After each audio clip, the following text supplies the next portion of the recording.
అందరికీ నమస్తే అండి ఫ్రెండ్స్. ఇప్పుడు మన వీడియో ఏమంటే ఇప్పటికే మన ఆశ్రమంలో ఎన్నెన్నో అందాలు, దాంతోపాటుగా ఇంకొక అందం క్రియేట్ చేశాను మన శివయ్యకి. అదే విధంగా ఉంది అనేది మీ ముందుకు తీసుకొద్దాం అన్నట్లుగా ఇంకా వర్క్ అయితే జరుగుతుందండి. ఇప్పటికే వారం నుండి చేస్తున్నాను. అంటే నేను చేస్తున్నానంటే ఐడియా మొత్తం నాది, ప్రతి అణువను ఐడియా నాది ఉంటుంది. కాకపోతే నాకు సపోర్ట్గా మనుషులను తీసుకొని సపోర్ట్ చేయించుకొని అట్లా వర్క్ చేపిస్తాను అనమాట.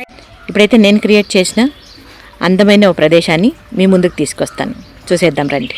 ఇదన్నీ కూడా భగవంతుడు నాకు ఇచ్చిన చిన్న తెలివితేటలతో క్రియేట్ చేశాను అనమాట. రండి.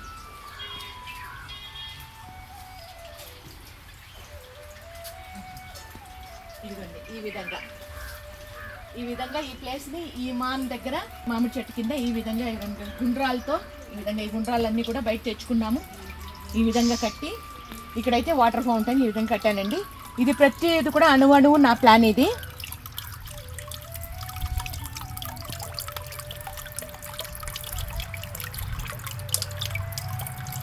ఇదిగోండి ఈ విధంగా ఉంది. ఈ రకంగా జలపాతం ఇంట్లో ఉంటే చాలా మంచిదని చెప్తారు. దానికని ఈ విధంగా అయితే నేను క్రియేట్ చేసి కట్టానండి. ఇది రెడీమేడ్ కాదు, నేను దగ్గరుండి కట్టించిన ఫౌంటైన్ అన్నమాట, జలపాతం. ఇంకా వర్క్ అయితే కంప్లీట్ కాలేదండి. వర్క్ అయిన తర్వాత ఇంకా చాలా బాగుంటుంది. కాకపోతే అంతలోపల ఆ తర్వాత మీ అందరికి చూపించేయాలన్నట్లుగా ఇక్కడ సైడ్లో మట్టి కనపడతా ఉంది కదా, ఆ మట్టిలో చెట్లు నాటుతాను.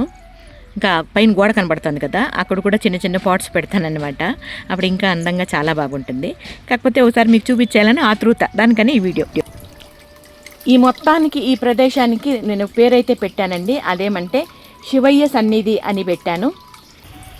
చూడండి ఇవి మొత్తం ఎంత అందంగా కనపడుతుందంటే ప్రశాంతంగా వచ్చిన వాళ్ళకు కూడా కాసేపు ప్రశాంతంగా మనస్తృప్తిగా ఇక్కడ కూర్చుంటారనే ఉద్దేశంతో ఈ ప్లేస్ అయితే ఏర్పాటు చేశానండి.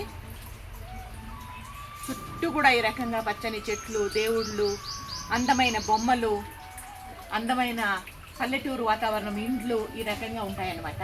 అంటే ఈ ఒక ప్లేసే కాదు, ఇంకా చాలా ప్లేస్లు ఉన్నాయి ఇలాంటి అందమైన ప్లేస్లు మన ఆశ్రమంలో.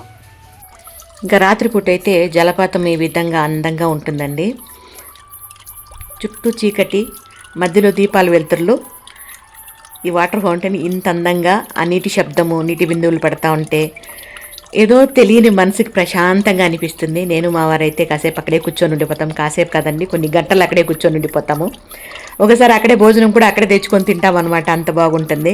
ఇంకా ఈవినింగ్ టైంలో మన వాళ్ళు కూడా, మన ఆశ్రమవాసులందరూ కూడా అక్కడ కూర్చుంటారు కాసేపు, చాలా బాగుంటుంది. మీకేమనిపించిందని మీ అభిప్రాయం కామెంట్లో తెలియజేయండి, ఓకేనా. మన శివయ్యకి నేను కట్టిన జలపాతానికి నా తెలివితేటలకి మీరు ఎన్ని మార్కులు వేస్తారో నాకు కామెంట్లో తెలియజేయండి, ఓకేనా. ఇది ఇప్పుడు మన చిన్ని వీడియో.